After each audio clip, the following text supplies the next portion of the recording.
Look at him.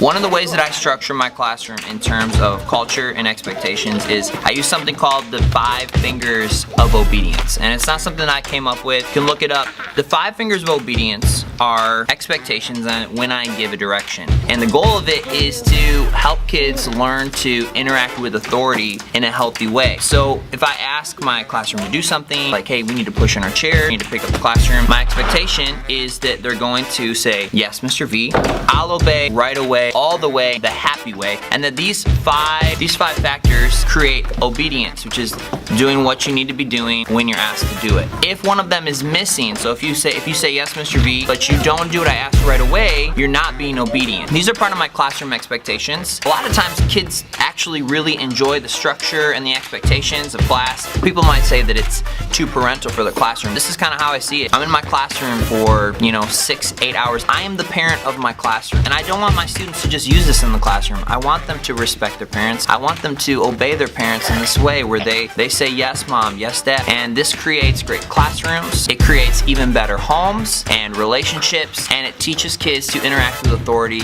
in a healthy way. So the 5 fingers of obedience are, yes, Mr. V, I'll obey right away, all the way, the happy way. So if you want to give it a shot in your classroom, check it out. There's actually a link at the bottom of this, and you can click it, you can download. There's a worksheet. And we got a worksheet. You can use this worksheet in your classroom. It's got a hand. You can write yes, whatever your name is, I'll obey right away, all the way, the happy way, and kids can color it, and it's awesome. You can also come up with some classroom scenarios where you ask a student to do something like we're all going to pick up, and kids can say what it would take to show obedience in that situation. Hope it works out well for you. This is my attempt in my classroom at how I structure expectations with students.